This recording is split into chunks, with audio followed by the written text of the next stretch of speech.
지난달 18일에 한 30대 여성이 부산의 오피스텔에 사는데 이 여성이 이제 해외여행을 갔다 왔어요.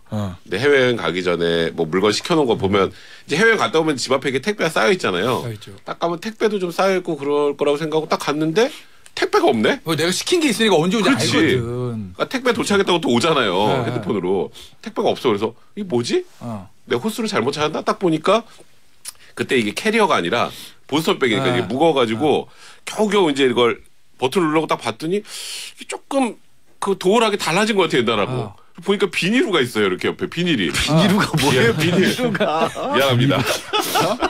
비닐. 뭔데 해?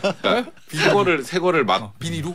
새 거를 하고 비닐이 다 제거가 안 됐다는 거죠. 도어락에. 그래서 내가 집을 잘못 찾았나? 호수를 보니까 맞아. 왜냐면 들어가서 제일 끝집이거든, 자기 집이. 그게 뭐지?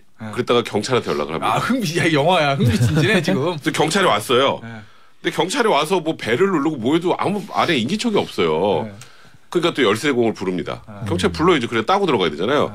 따고 딱 들어가니까 어떤 남자가 뭐 이렇게 시끄러워? 하면서 부스스 하면서 나오는 거야.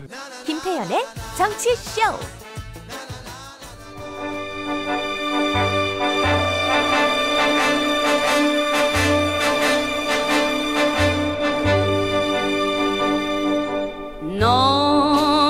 금요일 3부와 4부 김태현의 정치쇼 최고의 시그니처 코너 탑 오브 탑탑탑.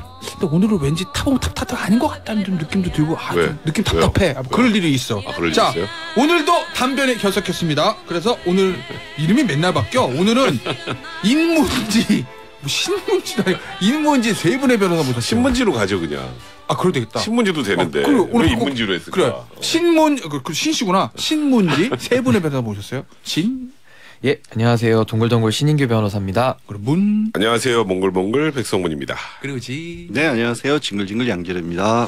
아니야, 제가 왜 저 오프닝 때 그랬냐면 뭔가 이렇게 담배는 없으니까 이렇게 조용은 해요. 조용은 하지. 제 왼쪽 귀가 좀 조용해. 데시벨이 우리 저 신변이 아무리 높여도 단변의 데시벨 따라갈 수 없어. 그렇지. 조용하긴 해. 근데 뭔가 이렇게 좀 화면이 꽉 차고 좀 이렇게 답답한 느낌이 들어. 아니 연말이라 차분하고 동글동글하니 좋은 거 아니에요? 그러니까. 그래요? 오히려 너무 소리 막 지르고 이런 이것도 거보다. 듣고 있으면 또 담배 변호사가 양절 변호사 이제 오빠 두고 봐 뭐 이러고 있을 텐데. 들으라고 하는 소리예요. 들으라고 하는 소리예요. 그런 거죠. 네. 담배 저 책은 잘 되고 있습니까? 왜 그러세요? 칼라라는 소리 있던데. 칼라설. 네, 고맙게도 올칼라 양장판 뭐 이런 거죠. 네, 김태우 변호사님 신경 써주신 덕분에 지금 교정 작업 들어갔습니다. 잘 될 겁니다. 저희 저 프로가 저작권이 있어요. 저기에 대해서. 원래 원 소스거든. 여기가 아이디어를 제공하고 판을 깔아줬기 때문에 이제 저작권이 있다. 여러 권 사주기나 해요. 네? 뭐 저작권 얘기하지 말고. 그래야 되는 겁니까? 저 출판 기념회 하면 제가 저 친히 왕림해 드리도록 하겠습니다. 네, 고맙습니다. 자, 오늘 저 신변은 잘 지내요? 네, 저도 잘 지내고 있습니다. 요즘 날이 너무 추워가지고 다들 건강 꼭 조심하시기 바랍니다. 저 민정희님께서 어머나 오늘 금요일인 거 잊고 있었어요. 시그널 듣고 와 하네요. 하트 6개 줬고 우리 저 백변한테는 잘 지내요 안 물어봅니다. 잘 지내는 거 제가 알고 있기 때문에 너무 잘 지내. 너무 잘 지내. 너무 잘 지내고 있습니다. 그래서 오늘 첫 번째 사건 요거 나 이거 기사 보고 나 진짜 깜놀. 거의 호러물이에요. 호러물. 그러니까 호러 이거 말이 돼 이게? 그러니까 백변 요거. 지난달 18일에 한 30대 여성이 부산의 오피스텔에 사는데 이 여성이 이제 해외여행을 갔다 왔어요. 근데 해외여행 가기 전에 뭐 물건 시켜놓은 거 보면 이제 해외여행 갔다 오면 집 앞에 이게 택배가 쌓여 있잖아요. 딱 가면 택배도 좀 쌓여 있고 그럴 거라고 생각하고 딱 갔는데 택배가 없네. 내가 시킨 게 있으니까 언제 오는지 알거든. 그러니까 택배 도착했다고 또 오잖아요. 핸드폰으로 택배가 없어. 그래서 이게 뭐지? 내가 호수를 잘못 찾았나? 딱 보니까 그때 이게 캐리어가 아니라 보스턴백이니까 이게 무거워가지고 겨우겨우 이제 이걸 버튼 누르고 딱 봤더니 이게 조금 그 도어락이 달라진 것 같아요, 옛날하고. 보니까 비닐루가 있어요, 이렇게 옆에 비닐이. 비닐루가 뭐예요, 비닐루가? 미안합니다. 비닐. 뭔데 해? 새 거를 막 비닐루? 새 거를 하고 비닐이 다 제거가 안 됐다는 거죠. 도어락에. 그래서 내가 집을 잘못 찾았나? 호수를 보니까 맞아. 왜냐면 들어가서 제일 끝집이거든, 자기 집이. 그게 뭐지? 그랬다가 경찰한테 연락을 합니다. 야, 영화야. 흥미진진해 지금. 그래서 경찰이 왔어요. 근데 경찰이 와서 뭐 벨을 누르고 뭐 해도 아무 안에 인기척이 없어요. 그러니까 또 열쇠공을 부릅니다. 경찰 불러야죠. 그래 따고 들어가야 되잖아요. 따고 딱 들어가니까 어떤 남자가 뭐 이렇게 시끄러워 하면서 부스스하면서 나오는 거야. 머리 긁으면서 나왔다고 하더라고요. 머리 긁으면서 뭐야 그러고 나온 거예요. 그래서 경찰은 이 침대 자고 있던 50대 남성을 주거침입 현행범으로 바로 체포했습니다. 이게 생각을 해봐요. 웃으면 안 되는데. 웃으면 안 돼. 백병 만약에 당신이 여행 갔다가 딱 눌렀는데 안 돼. 그래서 비밀번호로 내 생일을 눌렀어. 그때 내가 하이백 그리고 집에서 나와봐. 어떨 것 같아? 당신이 나와도 큰일이지. 당신이 나와도 그러니까 큰일이야. 아는 사람이 나와도 큰일인데. 하이백 야 니네 집 좋은 거 많네. 다 먹었어 내가 이러면. 모르는 사람이 나오니 얼마나 놀랬겠어요. 근데 만약에 경찰 안 부르고 본인이 뭐 어떻게 문이 열려가지고 들어가서 봐요. 만약에. 그럼 뭐 추가 범죄가 있을 수도 있잖아요. 이게 여성 얼마나 무섭겠어요. 지금 수면장애까지 호소하고 있는 그런 상황이에요. 근데 이거는 이 여자 집에선 이 남자는 뭐 하는 사람인데 여기서 자고 있었다는 거예요? 그러니까 이제 이분이 그 관리사무소에 문을 열어달라는 거절을 당하자 이제 열쇠 수리공을 불러가지고요. 이 남자분이 35만 원을 내고 도어락을 교체해가지고 집에서 1박 2일간 집 머무른 걸로 조사가 됐다고 합니다. 근데 열쇠 수리공에게 이제 도어락 비밀번호가 기억나지 않는다. 도어락을 좀 교체해달라라고 이렇게 얘기를 했다는 것 같은데요. 이 남성은 이제 경찰에다가 노숙을 하다가 이제 춥고 배가 고팠는데 지인이 이 집에 가면은 집이 비어 있을 거라고 해서 이제 들어갔다라고 진술한 것으로 알려져 있고요. 이제 경찰 관계자는 이 남성이 노숙 생활한 것은 맞지만 진술의 앞뒤가 안 맞아가지고 신뢰하기 힘들다면서 이제 공범 여부를 확인하고 있다고 말했습니다. 자. 양변 여기서 우리가 추리가 들어가는 거예요. 난 여기 이 기사를 보면서 처음에 도어락을 교체해 35만 썼다는 거죠. 노숙자가 좋은 걸로도 바꿨어요. 노숙자가 춥고 배고파가지고 저 집에 가면은 있을 수 있다면서 눌렀는데 비밀번호 당연히 안 맞겠죠. 네. 도어락을 35만 원 쓰고 교체했다는 거잖아요. 네. 35만 원이면 네. 이 사람 1박 2일 지내도 30만 원 썼거든요. 호텔 가죠 그냥. 그렇죠. 호텔 하루 있을 수도 있잖아요. 좋은 호텔 가죠. 먹을 수 있어요. 네. 그리고 이제 급을 낮추면 한 며칠도 갈 수 있죠. 있으면서 먹고 자고 갈 수도 있잖아요. 네. 그러니까 이 돈 어디서 난 거래 이 사람? 이 부분이 이해가 안 가. 이 사람이 이 부산에서 벌어진 일이잖아요. 원래 집은 서울이고 가족도 있고 은행 통장도 가지고 있었어요. 그러니까 뭔가 가족들하고 다툰 뒤에 부산에 와서 노숙생활을 한 거예요. 희한하게 돈이 있는데. 원래 계속 노숙했던 사람이 아니라 일시적 가출이구나. 그리고 경찰이 현행범 체포된 다음에 손해배상 쪽으로 또 100만 원 또 내놓으셨어요. 플렉스야 뭐야? 아니 도대체 이해가 안 가는 거예요. 근데 이게 그 아는 사람이 집 비밀번호 알려주러 갔다고 했는데 그 사람 누군지도 몰라. 왜냐하면 혹시 이 여성의 주변을 살펴보고 있다가 예를 들어서 스토킹이라도 하고 있다가 이 여성이 여행 간다는 걸 알고 집을 알려준 거라면 더 걱정스러운 상황일 수 있잖아요. 근데 그 아는 사람이 누군지도 얘기를 못 하는 거예요. 그러니까 허위일 가능성도 있고 또 이 사람이 한편으로는 다행스러운 게 추가 범죄 같은 걸 노린 것 같지가 않은 게 이 여성이 집에도 현금도 있었고 한 700만 원 가량 있었다고 합니다. 그것도 건드리지도 않았고요. 자기 흔적을 감추려는 노력도 하나도 안 했어요. 음식은 먹었다는 거죠. 음식 먹고 뭐 부스러기 날려놓고 뭐 뮤리 깨져 있고 하니까 아예 뭐 걱정도 안 한 거예요. 잡힐 걱정도. 그러니까 그나마 어찌 보면 불행 중 다행인 거죠. 그러니까 여성을 노리거나 했던 거는 물론 알 수 없습니다만 그 더 이상한 거예요. 근데 이 여성 입장에서는 이 남성이 그냥 무작위로 들어온 게 아니라 지인이 거기 가면 문이 열려 있을 거라 그래서 왔다 그랬잖아요. 그럼 그 지인이라는 사람 때문에 너무 걱정이 되는 거라 지금. 그래서 지금 이분이 이사 갔어요. 여기 어떻게 살겠어요? 어떻게 살아요? 살 수가 없죠. 그런데 최단비 저는 단변 기준으로 하면 거기도 못 살아. 다 재물 손괴야. 이불, 뭐 침대, 뭐 집 자체가 이게 집 자체가 손괴예요. 집 자체가. 이 다 재물 손괴야. 못 써. 근데 저는 개인적으로 이 지인의 존재가 허구일 가능성이 많을 것 같아요. 모르니까 연락처도 모르고 이름도 모르니까. 지인의 소개라는 지인은 누군지 몰라. 그럼 지인은 없는 거지. 그래서 이 남성의 범행 동기를 여자분한테 물어보면 야 그럼 여기 당신 여행 가고 집 비어 있고 비밀번호 알만한 사람 누구야? 그럼 몇 명 없을 거 아니에요. 뭐 가족이나 뭐 친한 친구 정도지 뭐 누가 있겠어. 그리고 지인이 방 비었다고 알려주면 보통 비밀번호도 알려주죠. 근데 그것도 아니고 도어락을 교체했으니까. 그러니까 이 남자의 범행 동기는 진짜 경찰이 좀 제대로 파야 돼요. 이게 뭔가 스토킹하고 관련돼 있을 가능성도 있고. 그러니까 지금 일단 진술하는 것 자체가 허위일 가능성이 굉장히 많잖아요. 그러니까 이 여성이 좀 이렇게 걱정을 확 덜 수 있을 정도로 네. 경찰이 좀 꼼꼼히 수사할 필요가 있는 것 같습니다. 아니 지인이 알려줬으면 고작 1박 2일 머무르려고 도로까지 교체를 하고 잡혀가요. 그것도 이상한 거예요 진짜. 제대로 알려줬겠죠. 지인도 자기 집을 알려주는 것도 아니고 남의 집을 또 가보라고 알려주는 것도 참 문제가 많습니다. 근데 이제 신변 요게 네.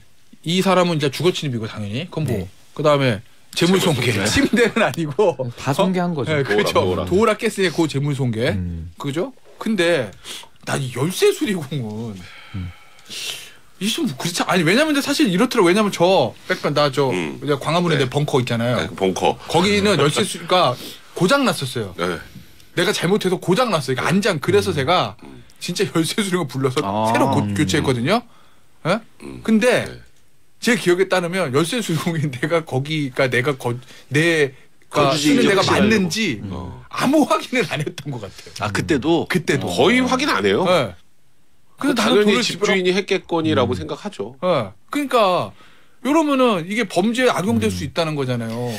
내가 백변집 가가지고 내 그쵸. 집인데요. 네? 문 내가 여기서 따줘요. 문 따줘요. 그래서 그리고 내가 들어가 잘 수 있는 거 아니야. 그렇지. 당신 언제 놀러 가지 내가 아니까. 그러니까 댓글에도 어. 열쇠 수리공 처벌해라 이게 되게 많아요. 그러니까 이게 어떻게 책임 물을 수 있어요? 그러니까 이 여성분이 그 이제 남성에게 문을 열어준 그 열쇠 수리공 그분에게 이제 했는데 이제 당연히 그 집 사람인 줄 알았다라고 얘기를 한 것 같아요. 그래서 법대로 하라라고 이제 뻔뻔한 태도를 취했다라고 이제 주장을 했는데 네.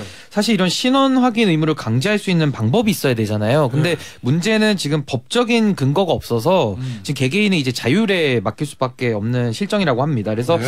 지금 지난 2014년도에 그 소 열쇠법이라고 하는 열쇠 관리업 및 특수해정 도구 소지 금지 등에 관한 법률안이 국회에 발의가 됐는데요. 네. 이제 해당 법안은 열쇠 관리업을 이제 국가 자격증 제도 신설하고 네. 열쇠 관리업자가 의뢰인의 신원을 의무적으로 이제 확인하도록 하는 이제 그런 법안이었다고 하는데요.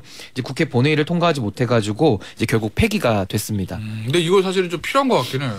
그냥 막 해주니까. 그러니까 이게 보니까 이게 폐기가 되는 것도 현실적인 이유도 있는 것 같아요. 열쇠 수리공을 불렀어요. 네. 불렀는데 이 집 주인 맞습니까? 그것도 있죠. 맞다고 그러지. 근데 주민등록증 꺼내도 이 집 주인이라는 거 확인하기 좀 뭐 이렇게 찾아서 주소 있으면 다 이거저거 확인하고 하라 그러면 네. 주인 입장에서 불러서 이거 내 집에서 좀 열쇠 문 열어달라고 그랬더니 뭐 이런 걸 확인해. 딴 사람 부를게요. 이런 일들이 생기니까 이게 옹호하는 건 아니지만 네. 그러니까 적극적으로 신원 확인하기가 쉽지가 않은 것 같더라고요. 현실적으로. 저도 근데- 당연히 해야 된다고 생각을 하는데 근데 하긴 제 그 열쇠 고쳤을 때 만약에 이런 법이 있어서 열쇠 수리공 저 김태현 씨 여기 저기 당신이 있는데 맞아요? 라고 하면은 기분부터 보여줄 수 나쁘잖아. 있는 게 보여줄 수 내가 확인시켜 줄 수 있는 게 생각해 보니까 뭐 신분증, 명함, 그다음에 임대차 계약서에 있는 거 찾아가지고 임대차 계약서에 있는 이름 이거 주민등록 등본호 뭐 신분증 안에 떼어온다든지. 있으면 어떡해? 집 안에 있으면. 신분증 내가 가지고 있긴 아니, 그러니까 하지. 신분증이 안에 있으면 네, 집 안에 그렇죠. 있으면 입증할 확인을 수가. 시켜줄 수 있는 방법이 없는 거예요. 관리사무실 내려가야 되나? 그러니까 이게 그게 현실적이지 않은 것 같은데 근데 이제 문제는 지금 이런 상황이 스토킹 범죄 충분히 악용될 수 있잖아요. 네. 스토킹 범죄도 그렇고 과거에도 이렇게 극적인 경우는 아니어도 남의 집을 열쇠공 불러서 따고 들어갔던 경우들 종종 있었어요. 그래서 범죄에 법안도 발의가 악용될 수 됐었는데 우리가 이제 중고거래 과거에 전당포라고 불렀던데 이런 데는 법적으로도 이 신원 확인을 하도록 돼 있잖아요. 그래서 저도 이제 지금 백 변호사 얘기한 것처럼 그 사람에게 법적인 의무를 줘야지 법에 따라서 저도 최소한 연락처라도 받아야 됩니다. 이거라도 해야 되는 것 같지 않나 싶어요. 근데 하여튼 나는 이건 궁금하긴 하다. 이 남자는 어떻게 그 집을 범행 당시에 찍었을까? 왜냐면 사람이 있을 수도 있는 거고 저는 출근했다가 저녁에 들어올 수도 있는 건데 하루 잤다. 빈 거를 좀 알았나? 굉장히 집이 비어있는 대범했던 것 같아요. 어떤 이런 식으로 방식으로 했다는 스토킹일 게. 가능성이 많지 않을까 싶어요 저는. 저는 그냥 생각 없이 아무데나 고른 게 아닌가 근데 하필 싶어요. 빈집. 아니 그 하루밖에 안 됐잖아. 빈집이라고 해봐요. 아 근데 1박 2일 왜냐면 아침에 따고 들어갔는데 출근하고 사람이 아침에 있을 수도 출근하고 저녁에 돌아오는 사람일 수도 있고. 그래서 나는 35만 원이나 썼다라는 게. 네. 알겠습니다. 자, 요거는 이제 제가 보니까 요 수사 끝나면 이 사람의 범행 동기라는 이제 수법이 나올 것 같아요. 그때 다시 좀 말씀을 드리고. 자, 다음 사건을 우리 신변이 소개 해주세요. 야, 이거 매일 있는 거다. 예. 상속녀나 대통령의 숨겨진 딸을 사칭하는 거. 이건 뭐 전 세계 어디나 있어? 지금도 어디든가 벌어지고 있을 겁니다. 그렇죠. 이거. 예, 이것도 좀 흔하게 있을 수도 있는 사건인데 네. 그 자신을 뉴욕 재벌가 상속녀 또 전직 대통령의 숨겨진 딸 이런 식으로 또 마치 엄청난 재력을 가진 것처럼 행세한 이제 50대 여성인데요. 네. 이분이 이렇게 사칭을 해가지고 이제 누구를 상대로 좀 속였냐면은 자기의 집 가사 도우미를 속였습니다. 근데 액수도 큰 게 무려 2억 원을 갈취를 한 거예요. 꼭 한국 재벌가 상속녀라고는 안 그래요. 찾을 수 있거든. 그 뉴욕이 뉴욕 재벌가 상속녀는 못 찾아. 몰라요. 이건 한국분 아니에요? 그러니까 한국인데 뉴욕의 한인인가 보지. 뭐 약간 영어도 좀 섞어 썼을 것 같기도 하고. 희한하네. 예. 이거 어떻게 갈취했다는 거예요, 이 사람은? 그래서 이제 이 여성이 그 가사 도우미 분한테 네. 이제 평창 동계올림픽 펀드에 투자하면은 이제 큰 돈을 벌 수 있다. 이제 이런 식으로 또 뻥을 친 거고요. 월급으로 대신 투자해주겠다라고 거짓말을 해가지고 그 가사 도우미의 임금을 수십 차례에 걸쳐서 편취를 했습니다. 월급 안 주려고 그런 평창 거네. 동계올림픽 펀드라는 게 있긴 있어요, 근데. 근데 이제 네. 보면은 당시 그 여성은요 평창 동계올림픽 펀드에 투자한 사실이 전혀 없었고요. 또 도우미 분한테 그 수익금을 지급할 만한 재력도 없었습니다. 그리고 여성은 또 국내 굴지의 기업 주식을 주당 10,000원에 넘기겠다고 또 도우미를 속이기도 했는데요. 이 같은 방식을 이제 수법을 써가지고 2017년 12월부터 약 2년 동안 2억 4천여만 원을 챙겼습니다. 이게 그럼 2억 4천만 챙긴 게 뭐 돈 진짜 직접 편취한 것도 있을 거고 급여를 안 준 급여를 안 준 안 것도 준 있고 거. 다 해가지고 이제 편취죠. 2억 네. 4천이라는 거구나. 요거의 양변은 저 죄질이나 사기 수법 어떻게 보세요? 아니 저는 일단 이게- 뭐 다른 경제 범죄들도 그렇지만 상대적으로 자기보다 경제적으로 약자인 사람한테 이러는 게 정말 싫어요. 그러니까 좀 사기를 쳐도 우리 백병같이 좀 돈 좀 있는 사람한테 사기를 쳐야지. 이게 어떻게 자기 집 일하러 온 분에게 이렇게 사기를 쳐요. 게다가 수법도 너무 치졸할 뿐더러 한편으로는 또 연기력도 대단했던 것 같아요. 집에서 도와주는 사람이면 자기 일상생활이 다 드러나는 거잖아요. 집에서 전화번호도 통화도 할 수 있을 거고 이렇게 뭐 옷차림새도 그렇고. 그러니까 숨 쉬는 것 자체가 이 사람은 인생이 사기인 거죠. 인생이 거짓말인 거죠. 그러니까 도우미도 넘어가지 않았을까 싶어요. 그리고 지금 이런 것도 있어요. 그러니까 우리가 지금 이렇게 쭉 내용 읽으면서 막 웃었잖아요. 어떻게 이런 걸 속나? 속습니다. 왜냐하면 그러니까. 매일 보잖아. 그러니까 난 그거. 출근하고 거기다가 이제 나한테 임금을 주는 사람이잖아요. 저 사람이 나를 이렇게 매일 보고 연락처도 다 알고 근데 거짓말할 리가 없다고 생각하지 않겠어요. 처음에 좀 의심이 들어도. 이제 그러다 보니까 그걸 악용해서 조금 전에 양절 변호사 얘기했던 것처럼 어떻게 보면 그 지위를 이용해서 상대방이 의심을 가져도 어쩔 수 없게 만드는 이런 방식의 사기 수법은 죄질 아니 나는 그렇죠.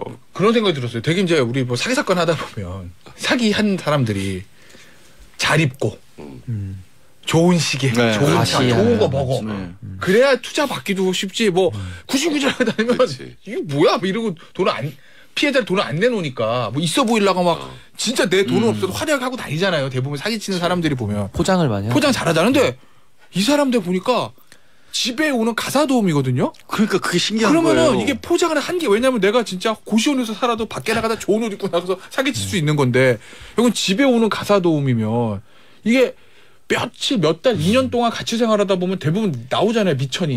그러니까 연기력이 거의 뭐 여우주연상급인 거죠. 그래서 제가 아까 인생이 사기라는 게 전체가 다 거짓말이었고 아마 그 사기 이 가사 도우미에게서 갈취해서 쓰는 돈도 있었고 네. 다른 사람부터 이미 돌려막기. 갈취했던 돌려막기 그렇지. 이런 것도 있지 않았을까? 그렇지 않고는 어떻게 호화로운 모습을 보여줬겠어요. 그러니까 이게 그냥 뉴욕 재벌가 상속녀다. 2년 같이 가사 도우미 하다 보면은 대충 나오거든. 이 사람 이거 말이 돼 이건지 진짜 그런 것 같다라든지. 그러니까 뭔가 이 가사 도우미 입장에서 보면은 좀 넘어갈 수밖에 없는 사실상 가스라이팅 당한 거죠. 그걸 쓴 건데 희한하네. 이거 처벌 어떻게 됐어요? 예, 일단은 그 사기 혐의로 이제 구속 기소가 됐는데요. 아, 저거 시간 다 됐으니까 사부에서 합시다. 네. 자, 그래서 이 자칭 뉴욕 재벌 상속녀, 이저 평창올림픽 펀드 투자자 자칭 요 처벌 어떻게 예, 됐어요? 그래서 사기 혐의로 이제 구속 기소가 됐는데요. 이 여성에게는 징역 10개월이 선고가 됐습니다. 그리고 동시에 피해를 본 분에게 배상금 2억 4천여만 원을 지급하라고 명령을 받았는데요.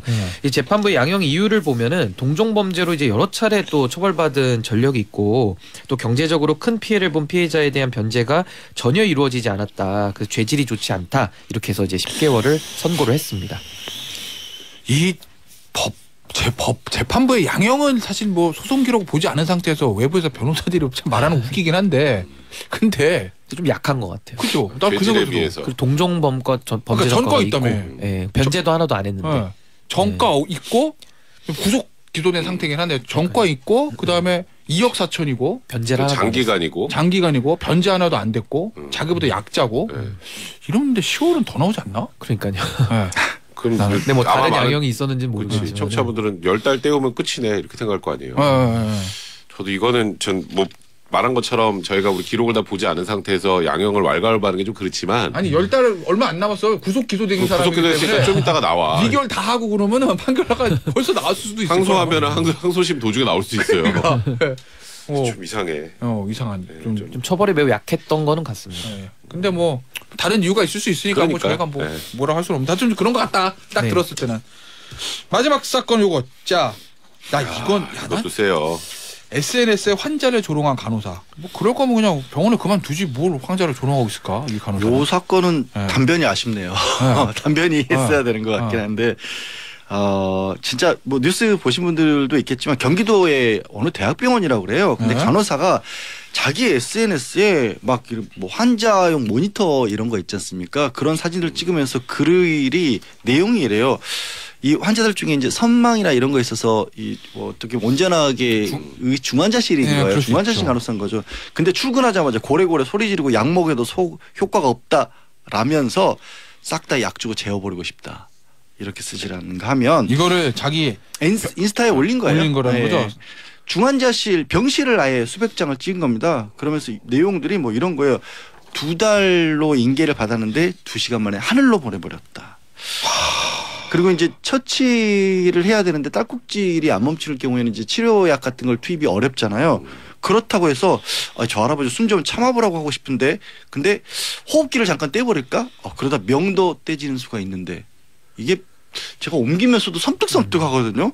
그리고 이제 환자가 돌아가셨는데 표현이 이렇습니다. 표현을 그대로 옮기다 보니까 제가 옮기니까 이런다는 거 양해해 주고요. 수혈을 때려 부었다. 근데 익파 엔딩했다. 그러니까 익파라는 게 익스파이어라 그래서 환자가 사망했을 때를 가리키는 거거든요. 수혈을 피를 이렇게 공급을 했는데도 익파 엔딩인 거 안 비밀 이렇게 거의 뭐 조롱을 계속해서 한 거예요. 무섭지 않아요? 사실 저는 무섭더라고요. 아니, 어떻게 사람 생명을 두고 이렇게 얘기할 수 있는지. 이거를 일단은 이거 어떻게 알려진 거예요? 이거? 아니 이거 본인이 인스타에 그렇죠. 올리는 바람에 한 사람이 이걸 커뮤니티에 캡처해서 올리면서 우리 아버지가 여기서 돌아가시고 난 뒤에 이걸 봤는데 이걸 어떻게 받아들여야 되냐. 이 병원 절대 가지 않겠다. 가족 친구들도 말려야겠다. 이렇게 하면서 알려지게 된 겁니다. 아니 글쎄 우리 보면은 난 두 가지인데 하나는 그러니까 중환자실에서 너무 많은 환자하고 사망 사고를 보니까 좀 감각이 무뎌질 수는 있을 것 같기도 해. 우리가 만약에 중환자실에서 일하라고 하면 지금 막 너무 놀래고 그럴 텐데 떨겠죠. 매일 보는 사람이니까 좀 둔해질 수 있죠. 둔해질 수 있다고 쳐요. 근데 나는 두 가지. 이 정도까지 생각을 한다는 거 그래도 의료인인데 또 뭐라 그러지? 사실 2달치 인계 받았는데 2시간 만에 갔네. 뭐 사람을 거의 물건으로 보는 거죠. 나는 그것도 그거지만 이걸 무슨 생각을 하고 인스타에 올렸을까? 그러니까 아니 본인이 그렇게 마음속으로만 생각하면 사람들이 모르잖아요. 그러니까 그게 아무렇지도 않다고 생각하는 거예요. 그죠? 인스타에 올린다는 거. 그러니까 그 정도로 중환자실에 있는 그런 환자분들이 본인 눈에는 그냥 본인 일에 필요한 그냥 물건 정도? 그러니까 이게 아무렇지도 이게 이걸 올려도 아무도 뭐라고 안 할 거라고 생각하니까 올렸을 거 아니에요. 이걸 혼자만 보려고 비밀글로 올린 것도 아닌 거고. 그러니까 이런 사람이 간호사를 계속 한다는 건 진짜 부적절하죠. 그 사람의 생명을 다루는 굉장히 그 존엄한 일을 하는 거 아니겠습니까? 근데 그럼에도 불구하고 이런 식으로 좀 너무나도 가볍게 여행을 보면서 지금 저 간호사한테 어떻게 내 몸을 맡기냐, 또 간호사 자격을 박탈해야 된다, 뭐 의료기관에 종사할 자격이 없다, 뭐 소름 돋는다 등의 비판이 있다고 합니다. 이거 처벌도 되나요? 의료법 이런 거? 어려워요. 전 어려울 것 같아요. 의료법 원래 환자 비밀 누설하면 안 되잖아요. 조항이 있어요. 근데 뭐 차트를 사진 찍어서 올린 것도 아니고. 좀 특정이 돼야 돼. 그러니까 아까 중환자실 내부 사진 같은 걸 했지만 거기에서 환자가 누군지 특정할 수 있는 건 없어요. 환자 정보가 나온 건 아니고. 네, 그러니까 형사처벌을 하게 그러니까 진짜 이거는 부적절한 행동이지만 형사처벌을 하기에는 또 좀 애매한 부분이 있지 않나. 모욕하기도 뭐 좀. 모욕하기도 애매하죠. 누군지를 모르는데 특정이 안 되고. 되는데. 근데 그 수백 장 사진 중에는 이게 찾아보면 뭔가 드러날 수도 있어요. 이거 이 정도면. 나는 그러니까 모든 사람들이 자기 거를 막 대외적으로 막 인스타나 뭐 이런 SNS 공개할 때는 이거를 공개를 해도 나한테 어떤 나쁜 거보다 좋은 게 많다고 생각해서 하는 거잖아요. 인간의 본성상. 그렇지. 그러면 이걸 공개해서 자기한테 불이익이 없다고 생각하는 건가? 아, 내가 무슨 생명을 지배하는 것처럼 보여서 욕을 안 먹을 거라고 생각하나? 우월감을 표현하려고 했나? 저도 도무지 이해가 안 돼요. 난 그게 제일 이 궁금해. 간호사의 심리 상태가 도저히 이해가 안 돼. 무슨 생각으로 이런 거를 글을 쓰고 있었는지 난 희한한 사람입니다. 근데 이러면은 그 형사처벌 말고 예를 들면 뭐 간호사 뭐 징계 뭐 이런 것도 있을 수 있어요. 그래서 일단은 의료법 66조 제1항 1호에 보면요. 이제 의료인이 품위를 심하게 손상시키는 행위를 했을 때 보건복지부 장관이 1년의 범위에서 면허 자격을 정지시킬 수 있다. 그래서 면허 정지 정도는 한번 검토를 해볼 수 있을 것 같습니다. 면허 정지. 아 이거는 맞네. 품위를 심히 손상시키는 거 맞네요. 많이 손상시켰죠. 그렇죠. 그리고 나 이거 병원에도 엄청난 손해인 거고. 그러니까 병원에서 지금 이 간호사 찾고 있는 것 같더라고요. 근데 금방 찾겠죠. 아 이거 뭐 금방 나오지 뭐. 이거. 그리고 가명을 쓰지 않은 이상. 다른 의료인들이 또 성실하게 열심히 일하시는 분들도 많은데 이런 사건이 그분들한테 하나 상처죠. 터지면 또 많은 맞아요, 분들에게 맞아요. 피해를 또 드리는 네. 겁니다. 얼마나 고생하시는데 이런데 네. 뭐 일하시는 네. 분들. 저 의학 드라마 보면은 거기 있는 응급실이나 중환자실에 있는 선생님이랑 간호사들 진짜 고생하시잖아요. 네. 그게 진실이라고? 그게 대부분이라고 저희는 믿자고요. 아니, 네. 사실이죠. 네. 사실. 자, 다음 마지막 주제 하기 전에 문자 소개를 좀 해드릴게요. 김혜진님, 출근 준비로 정신없는 와중에도 보라 켰습니다. 저희 최애 코너예요. 아, 그럼요. 감사드립니다. 자, 이계정님, 담비 변호사님이 자주 안 나오시는 거 보니 여기 있는 변호사분들보다 일이 제일 많이 들어오시는 분반대로 하세요. 놀러 갔어요. 그렇지. 아유, 예, 뭘 또. 놀러 갔습니다 지금. 놀러 갔습니다. 예. 아, 어딘지 행선지는 저 말해주지 그렇지. 않았어요. 놀러 갔어요. 예, 놀러 갔습니다. 휴가. 예, 그렇게 정리를 하겠습니다. 한 줄로. 한 줄로 놀러 갔습니다. 놀러 갔다는 거 담변은 요거는 내가 보니까 백변을 소개해줘야 되겠다. 뭐야? 우퍼로 층간소음 보복 최. 아, 왜냐면 나는 네. 우퍼라는 게 있다라는 걸 얘한테 들었거든. 예. 우퍼. 옛날에 제 차에도 예, 있었어요. 대학 때 우퍼 뭐야? 야야야야야야 그런 게 있다 그러면서 우퍼의 존재를 저한테 알려준 사람이 백이기 때문에 이거 뭐 우퍼. 층간소음 보복을 우퍼로 한다 이런 얘기 좀 많이 종종 들어보셨죠? 그게 소리 둥짝 그래서 둥짝 이거잖아요. 우퍼 치면 층간소음이 같이 또 연관 검색어로. 정말 실제로. 근데 대전에 한 아파트에 생긴 일인데요. 예. 우퍼 스피커를 이렇게 위에 천장 위로 붙이는 거예요. 대단. 위로 붙여서 한 10번, 10차례 정도 소리를 송출했는데 어떤 거냐. 뭐 네. 발걸음 소리, 의자 끄는 소리 같은 생활 소음이 섞인 12시간짜리 음향도 들었고. 그러니까 여기서 끼익, 쿵쿵쿵 뭐 이런 게 이제 들리는 거예요. 근데 그 음향이 있어? 생활 소음에 당이 열. 다 있대요. 다 있대요. 찾으면 다 나와요. 위에 이제 층간소음 복수용으로 다 있대. 유튜브에 그리고 돌아다니구나. 여기서 끝난 게 아니야. 예. 데스메탈. 예. 그다음에 귀신 소리 나는 음악. 아. 그러니까 뭐 이렇게 해서 층간소음 복수 음악을 검색해서 또 10번 정도 복수용 음악을 송출한 혐의로 나중에 입건이 됐던 나와? 사례죠. 층간소음 복수 음악 치면 저는 진짜 나와요. 이거 사건 이 같은 사람도 문제긴 하지만 아니 그 장사하시는 분들도 이거 진짜 우퍼도 층간소음용으로 개조를 해서 만들어서 팔거든요. 아예 붙이게. 원래 우퍼가 아니라 네. 예, 붙이기 위해 붙이기 쉽게. 저는 그건 좀 아닌 것 만드는 같아요. 사람들도 좀 황당한 거죠. 예. 근데 이건 데스메탈이 뭐요? 데스메탈. 제가 좀 설명드릴게요. 우리가 보통 영화로 비유를 하면 극단적으로 잔인한 공포 영화라고 생각하시면 돼요. 그러니까 매니아층만 듣는 음악이에요. 헤비메탈 중에서. 그러니까 김태현 변호사가 알만한 건 옛날에 메탈리카 알죠? 알죠. 메탈리카, 뭐 메가데스, 뭐 테스타먼트 여기는 거기보다 하나 낮은 거야. 트래시 메탈이고 여기서 하나 더 발전한 뭐 베놈이나 슬레이어스 요런 애들이 이제 데스메탈인데 일단 데스잖아. 이름이. 메가데스도 데스. 메가데스는 그 바로 전 단계예요. 거기는 트래시 메탈이야. 기타 소리만 세게 나오는 그렇지. 거고. 그러니까 데스메탈의 특징은 이제 보통 죽음, 그 다음에 사탄 숭배. 그러니까 그리고 완전 매니아층만 듣는 어차피 말이고. 저는 가사는 못 알아듣기 그리고 때문에. 여기서 제일 중요한 거 극도의 저음. 기분 되게 나쁘구나 음악이. 둥둥둥둥둥 하면서 위에 위치면 어떻게 살아요? 소리가 기분 나쁘구나. 또 울리기까지 할 때. 나는 가사는 못 알아듣거든. 그러니까 나는 뭐 이게 사탄 숭배인지 신 숭배인지 모르는데 뭐 이렇게 말 때 그게 소리 자체가 저음에 막 보컬이 예. 기분 되게 나쁘. 굉장히 힘든. 아니 뭐 근데 좋아하는 사람 또 좋아해요. 그래요? 근데 요즘에는 이웃들과 잘 이렇게 교류가 잘 없잖아요. 그렇기 때문에 이런 층간소음이 굉장히 예민하고 옛날에는 뭐 조금씩 서로 화해하고 양해하고 이런 게 있었는데 요즘은 이런 게 잘 안 풀리다 보니까 서로 좀 보복까지 이렇게 좀 많이 확대되는 것 같습니다. 그럼 이것도 처벌할 수 있나? 보복 범죄? 이제 이 부분에 대해서도 이제 스토킹 범죄 처벌 등에 관한 법률이 신설이 됐거든요. 그래서 작년 이제 2021년 10월 달에 이제 시행이 됐는데 이것도 이제 그 스토킹에 해당은 될 수 있습니다. 그래서 직접 이런 음향 음향 같은 거가 이제 전달이 되고 하면은 진짜. 그래서 이제 이 부분에 대해서 벌금 700만 원 선고하고 40시간의 스토킹 치료 프로그램 이수를 명했는데요. 아, 실제로요? 예. 그래서 이제 그 결심 공판 당시에 이 부부의 변호인은 최종 변론을 통해 가지고 윗집의 층간 소음에 화가 나 어리석은 짓을 저질렀는데 앞으로는 이웃 간 분쟁 없이 원만하게 잘 지내겠다며 선처를 호소했다고 합니다. 근데 양변 이게 이 아랫집은 스토킹 범죄 처벌됐어요 이미. 난 이게 스토킹 되는지 요번에 알았네. 그럼 윗집은 여러 번 했으니까. 예. 근데 보면 여기 김희진님 같은 경우에 층간소음 안 당해본 사람은 진짜로 모를 거예요. 뭐 그러셨거든요. 근데 진짜 보면 윗집에 층간소음 화가 나서 어리석은 짓을 저질렀다 변호사 이랬다는 거잖아요. 그럼 윗집도 층간소음 내긴 냈다는 거잖아요. 아랫집 입장에서 그렇죠. 보면. 네. 예? 근데 그냥 생으로 하진 않았을 테니까. 윗집의 층간소음은 고의로 이거를 지속적으로 반복적으로 하진 않았고 아래 같은 경우에는 12시간을 틀었어요.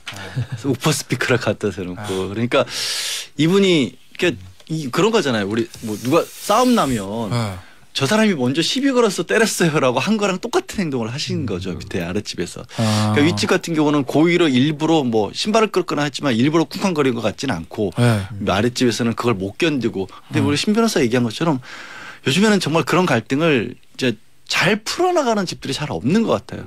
그 비대면 시대가 이웃 간에도 비대면 시대가 돼가지고 누가 사는 줄도 모르고 그래서 이런 문제가 크게 벌어진 게 아닌가 싶습니다. 이 집은 윗집에서 이 우퍼를 밑에서 보면 알았을 거 아니에요. 야 이거 우리 층간소음 갈등이 좀 있었겠지. 그전에. 그렇죠.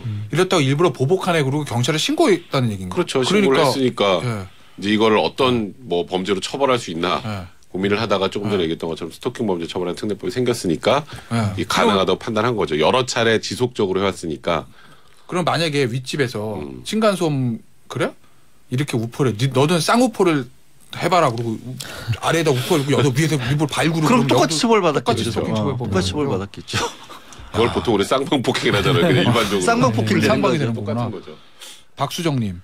우퍼 소음 공감합니다. 옆 가게에서 트는 소리가 하루 종일 울려요 하셨는데 이거 그런 얘기들 많더라고요. 이제 지난번 우리 예전에도 한번 아이템 했었는데 그 윗집에 뭐 헬스장에 들어와가지고 맞아. 예, 영업이 힘들고 뭐 이런 저 아이템도 한번 저희가 소개를 해드리고 했었는데 이거 어떻게 해결해야 되나 양변에나 왠지 이거 해결책을 좀 가지고 있을 것 같아요. 전에도 똑같이 물어보셨는데요. 저도 답이 정확하게 없었고 예전에 그래도 백변보단 나을 걸 해결책이 없잖아. 그 얘기 없어요. 우린 없어. 백이랑 나는 똑같은 얘기 드릴게요. 제가 아이가 크기 시작할 무렵에 아랫집에 선제적으로 인사를 과일 바구니를 들고 들어갔습니다. 아이를 안고 가서 이 아이가 자라기 시작했습니다.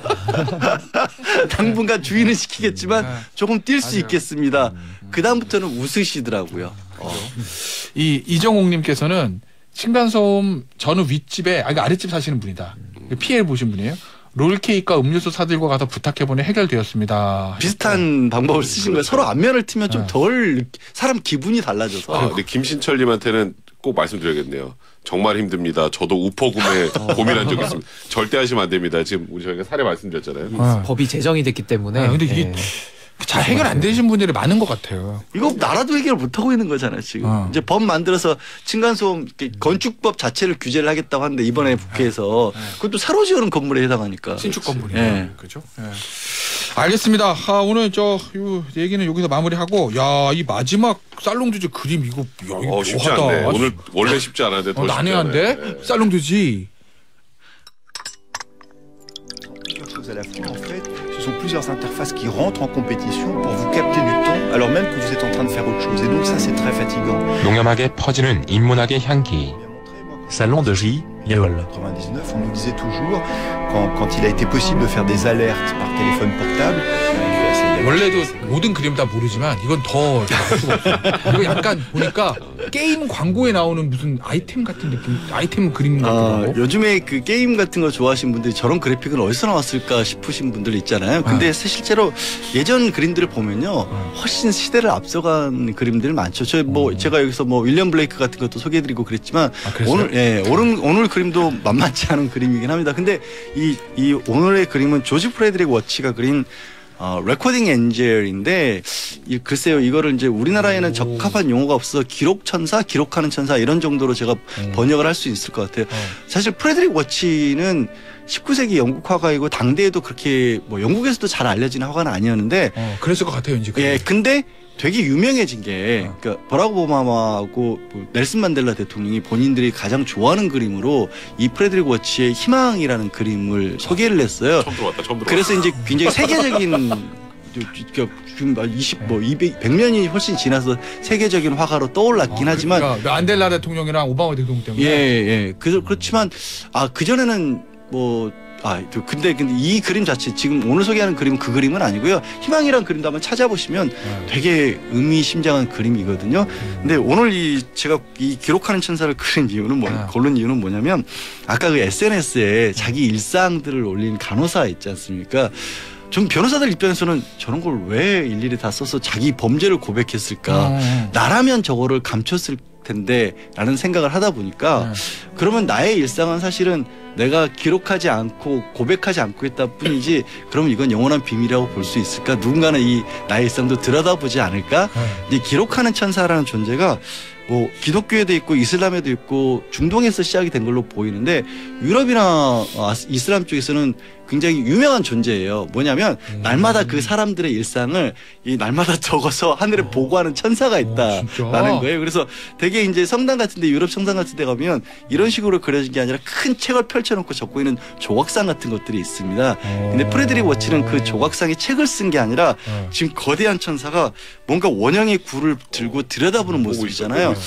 저는 그냥 지구를 들여다보는 모습처럼 보여요. 어떤 초월적인 존재가 우리의 일상을 날마다 보고 있다. 그러면 사실 이 간호사처럼 자기 고백을 한 건 아니지만 사실은 우리의 일상도 기록이 되고 있다라고도 볼 수 있는 거거든요. 근데 우리가 이제 우리의 일상은 지나가는 것처럼 생각이 들기 마련이 있지만 시간에 대해서 여러 가지 현대 물리학적인 해석을 할 때 시간이 우리는 인간의 인지 때문에 변화가고 흘러간 거라고 생각을 하지만 그렇지 않게 볼 수도 있다라고도 하거든요. 좀 거친 비유지만 우리가 OTT에서 영화를 보면 영화를 인간이 인지하기 위해서는 1시간 반, 2시간의 시간이 필요하잖아요. 하지만 인지하지 않더라도 그 영화는 존재하는 거잖아요. 그러니까 존재 자체는 우리 일상 자체는 우주에 기록돼 있는 거예요. 이런 기록하는 천사가 없다고 할지라도. 그러니까 내가 인지하지 못했다고 해서 나의 일상을 아무 존재도 모른다? 어딘가의 초월적인 존재는 지금도 들여다보고 있을지 모르고 그 기록은 지워지는 게 아니거든요. 그렇게 본다면 연말이기도 하고 나는 나의 일상을 어떻게 기록해오고 있었을까 한 번쯤 돌아보고 이 간호사처럼 세상에 알려지진 않았지만 만약에 누군가가 이런 초월적인 존재가 보고 있다고 생각하면 오늘처럼 어제처럼 살 수 있을까도 한번 반성하는 시간도 가져보면 어떨까 싶습니다. 잘 들었어요, 백변? 잘하란 말이야. 그러니까. 잘하고 있죠. 저는 괜찮아요. 잘 사람. 그러면 기록하셔도 됩니다. 초월적 존재가 양변의 생활도 보고 있겠네요. 당연하죠. 기록이 됐을 거야 오늘 방송 들어오다가. 김태부라서 때린 거. 한 대 때렸다. 이런 거. 나의 펀치의 매운맛을 보여줬다. 제가 때렸어요? 아닌가요? 슬쩍 건드린 거? 박유한님께서 가운데 양배추인 줄 알았다. 서정한님 비슷하게 생겼어요. 수박인 줄. 나는 왜 게임 캐릭터 얘기했냐면 약간 드래곤볼 같은 드래곤볼 나왔다. 드래곤볼. 그런 느낌? 점점 세지네. 그죠. 하여튼 훌륭하신 분입니다. 우리 양지열 변호사. 그리고 사실 마지막 얘기는 잘 내가 못 알아들었어요. 내가 이해력이 딸려가지고 듣다가 아니 근데 말씀 들으면서 들은 생각이 골방에서 있는 모습이 자기 본 모습이라고 하잖아요. 아무도 안 볼 때. 그러니까 그게 이제 전 좀 양심 같거든요. 그래서 좀 그런 것들이 좀 이렇게 잘 좀 회복되는 그런 사회가 됐으면 하는 생각도 좀 듭니다. 옥루불개라고. 옥루불개라는 지금 이게 경전에 나온 얘기거든요. 어디 나와요? 알려줘요. 이왕이면. 어디 나온 얘기냐니까? 아니 저 얘기 말씀하신 것 자체가 저도 그 원조가 어디 경전인지는 기억이 안 나는데 그게 말씀하신 것처럼 비가 새는 방에 혼자 있을지라도 하늘이 부끄럽지 않도록 행동하라는 그런 뜻이에요. 그런 뜻이에요. 거기서 나온 얘기예요. 아니 근데 아까 내가 중간에 못 알아들었잖아. 이미 밖에 남 PD는 눈치챘어. 내 표정 저 몰라 약간 지금 영혼이 나간. 아까 영화가 3시간 만에 필요한데 존재를 하고 좀 거기서 같더라고 보니까. 그치. 빼빼로 눈치챘네. 얘 지금 못 알아. 당신도 못 알아듣는 거 아니야? 나는 알아들었어요. 알아들었어. 이번 건 알아들었어. 서효영님, 양지열, 멋지지열. 뭔가 팬클럽이 들어오는 것 같은 느낌도 들고. 자, 오늘 여기에서 마무리하죠. 지금까지 오늘 신삼변시대 신문지 세 분의 변호사였어요. 감사합니다. 감사합니다.